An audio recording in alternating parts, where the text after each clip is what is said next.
देख रहे mirror media. मैं हूं आपके साथ चंद्र सिंह। स्वागत है आपका खबर अब तक में। चलिए रुक करते अब तक की सुर्खियों पर।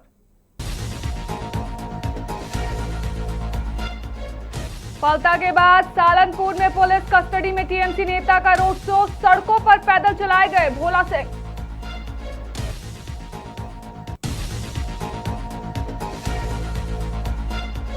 भारत की जर्सी मिलते ही भावुक हुए वैभव सूर्यवंशी, आंखों से झलकी खुशी।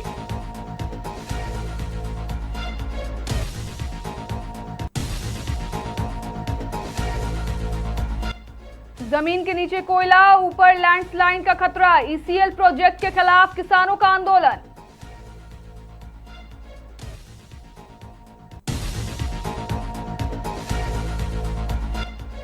बीजेपी समर्थक का अनोखा संकल्प, दिल्ली से काली घाट तक पैदल यात्रा जारी।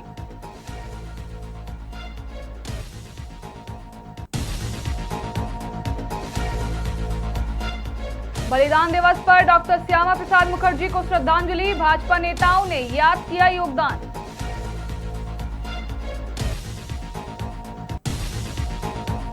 अब खबरें विस्तार से।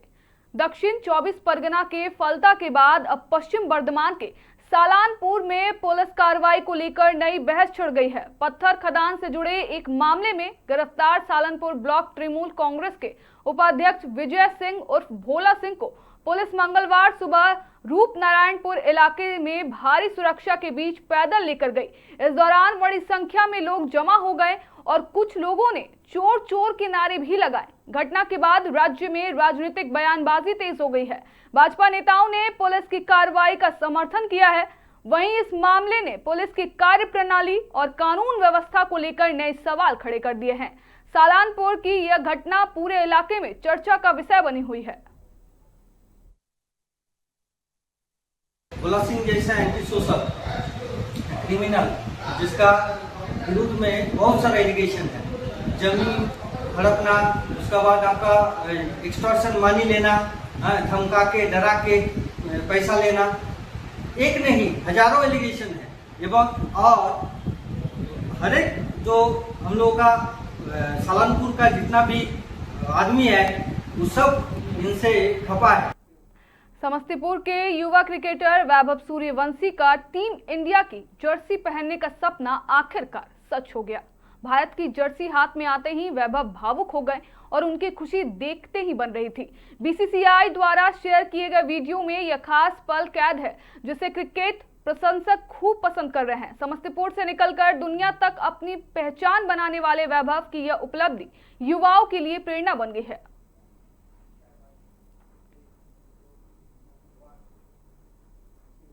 ईसीएल के प्रस्तावित कोयला खनन प्रोजेक्ट के विरोध में खंडारा मौजा के किसान और जमीन मालिक आंदोलन पर उतर आए हैं। उनका कहना है कि बिना प्रभावित जमीन का अधिग्रहण किए भूमिगत खनन से लैंडस्लाइड का खतरा बढ़ सकता है और खेती की जमीन को नुकसान पहुंच सकता है। मंगलवार को प्रदर्शनकारियों ने खुदाई का काम रुकवा दिया और गड्ढों को भरने की मांग की।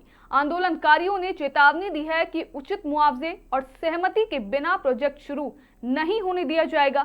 हालांकि इस मामले पर ईसीएल की ओर से फिलहाल कोई प्रतिक्रिया सामने नहीं आई है।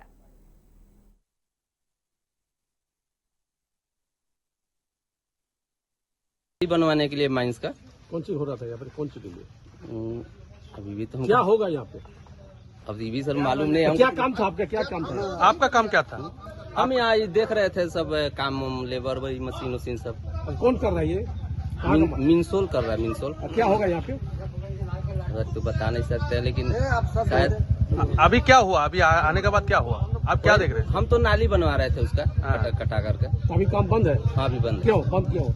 এই পাড়া का लोग आया, वो लोग बोला कि अभी बंद करिए, अभी मत चले तो बंद करा दिए। লোকে জবরদস্তি নিজের আন্ডারে রেখেছে। অতএব সেইগুলোকে প্রতিটা মালিকের সঙ্গে বসে এবং সার্বিক গোটা এলাকায় যাতে সম্পূর্ণরূপে সবারই সঙ্গে বসে আলোচনার ভিত্তিতে একটা শিল্পের মাধ্যমে যায়। এবং নতুন সরকার যে এসছে, মাননীয় মুখ্যমন্ত্রী রয়েছে, সেই মুখ্যমন্ত্রীর কাছে আমাদের বিনীত আবেদন যাতে প্রতিটা মানুষ কোনো রকম কোনো অসুবিধায় না পড়ে, তার জন্য শান্তিপূর্ণভাবে সকল মানুষের সঙ্গে বসে আলোচনার মাধ্যমে প্রতিটা কাজ যেন করা হয়। তার আগে কোনো রকম গায়ের জোরে যদি বলপূর্বক করা হয়, তার আন্দোলন প্রতিটা মানুষ একযোগে राजनीति के प्रति समर्पण और अपने संकल्प को पूरा करने की अनोखी मिसाल पेश करते हुए दिल्ली निवासी नीरज पांडे पश्चिम बंगाल में भारतीय जनता पार्टी की सफलता के उपलक्ष्य में दिल्ली से कोलकाता स्थित काली घाट मंदिर तक पैदल यात्रा कर रहे हैं। उन्होंने वर्षों पहले यह प्रण लिया था कि जब तक बंगाल में पार्टी को उल्लेखनीय सफलता नहीं मिलती तब तक वे जूते नहीं पहनेंगे। अपनी पद यात्रा के दौरान नीरज पांडे पूर्व वर्धमान स्थित भाजपा जिला कार्यालय पहुंचे, जहां उनका गर्मजोशी से स्वागत किया गया। भाजपा के जिला अध्यक्ष ने उन्हें उत्तरीय और पुष्पमाला पहनाकर सम्मानित किया। इस अवसर पर उन्होंने बताया कि नीरज पांडे ने दिल्ली से अपनी यात्रा शुरू की थी और सोमवार को उनकी यात्रा 46वां दिन था। जिला अध्यक्ष ने कहा कि लंबे समय तक नंगे पैर रहकर अपने संकल्प का पालन करने वाले नीरज पांडे ने अब अपना वादा पूरा होने के बाद जूते पहन लिए हैं और काली घाट मंदिर की ओर बढ़ रहे हैं। यात्रा के दौरान वे विभिन्न स्थानों पर रुककर लोगों से मुलाकात भी कर रहे थे। বিজেপির পশ্চিমবঙ্গে ক্ষমতা এসছে, আমরা শাসক দল হয়েছি। উনি দীর্ঘদিন জুতো পরেননি, তাই তো? জুতা নেই তো, জুতো পরেননি উনি দীর্ঘদিন। তারপরে বিজেপি ক্ষমতায় আসার পর জুতো পরেছেন এবং উনি কালীঘাট পর্যন্ত যাচ্ছেন। তো আজকে আমাদের যাওয়ার সময় জেলা কার্যালয়ে উনি আমার সঙ্গে সাক্ষাৎ করলেন, আমরা ওনাকে সংবর্ধিত করলাম। बिहार में जो बंगाल में जितना वो चल रहा था, परेशानियां महिलाओं को, आसनसोल में एक घटना हुई थी बहुत समय पहले, तभी से मैं इस चीज़ को लेकर के वो था कि जब तक भारतीय जनता पार्टी विजय नहीं होगी, उस टाइम मैंने 16 फरवरी को ये मन्नत मांगी थी माता रानी से, तब से जूता चप्पल त्याग थे। वो तो हुआ, जीत गए। ऐसा लग रहा है अच्छा लग रहा है, तभी तो पैदल आ रहे हैं। आज जब इधर से जा रहे थे, वर्धमान जिला का कार्यकर्ता थे यहाँ पर तरफ से आपको समर्थन दिया गया, क्या बोलेंगे? सभी को बहुत बहुत धन्यवाद, अध्यक्ष जी को बहुत बहुत धन्यवाद, इतने प्यारे अध्यक्ष जी हैं। भारतीय जनसंघ के संस्थापक, प्रखर राष्ट्रवादी चिंतक एवं शिक्षाविद डॉक्टर श्यामा प्रसाद मुखर्जी की पुण्यतिथि पर मंगलवार को राजधानी रांची समेत पूरे झारखंड में भाजपा कार्यकर्ताओं ने उन्हें भावभीनी श्रद्धांजलि अर्पित की। इस अवसर पर भाजपा प्रदेश कार्यालय के समीप स्थित श्यामा प्रसाद मुखर्जी पार्क में श्रद्धांजलि कार्यक्रम का आयोजन किया गया। कार्यक्रम में भाजपा प्रदेश अध्यक्ष आदित्य साहू, हटिया विधायक नवीन जायसवाल, रांची विधायक सीपी सिंह, पूर्व विधायक भानु प्रताप शाही सहित बड़ी संख्या में भाजपा नेताओं और कार्यकर्ताओं ने डॉक्टर मुखर्जी की आदमकद प्रतिमा पर पुष्पांजलि अर्पित कर उनके राष्ट्र निर्माण में दिए गए योगदान को याद किया। इस मौके पर विधायक सीपी सिंह ने कहा कि डॉक्टर श्यामा प्रसाद मुखर्जी राष्ट्र की एकता और अखंडता के प्रखर योद्धा थे। उन्होंने देश की अखंडता को बनाए रखने के लिए अपना पूरा जीवन समर्पित कर दिया। उनके विचार और आदर्श आज भी करोड़ों देशवासियों को राष्ट्र सेवा के लिए प्रेरित करते हैं।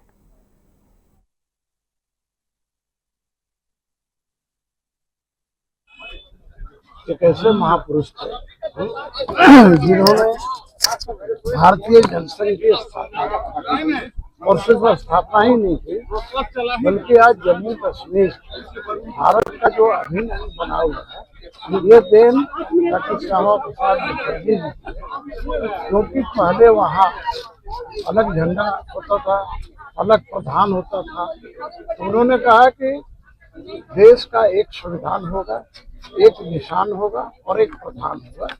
इसको लेकर के उन्होंने बिना परमिट का, क्योंकि पहले जम्मू कश्मीर में जाने के लिए परमिट लेना पड़ता था, तो उन्होंने इसके लिए वहाँ धरना प्रदर्शन किया, उन्हें जेल में डाल दिया गया।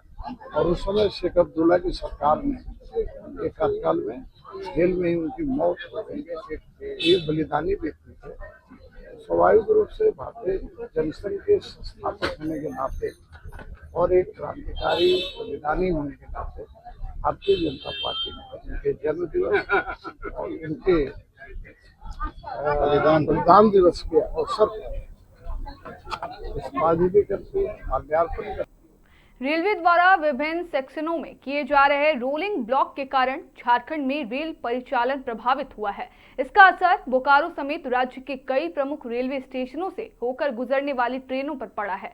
रेलवे प्रशासन ने ट्रैक रख रखाव और आवश्यक तकनीकी कार्यों को लेकर कुछ ट्रेनों को रद्द करने के साथ साथ कई रेल सेवाओं के समय और मार्ग में भी बदलाव किया है।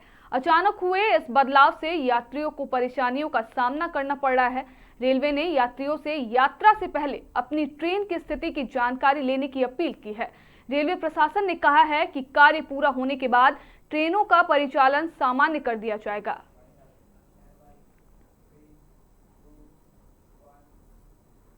फिलहाल के लिए इतना ही। बाकी तमाम खबरों के लिए बने रहें मिरर मीडिया के साथ।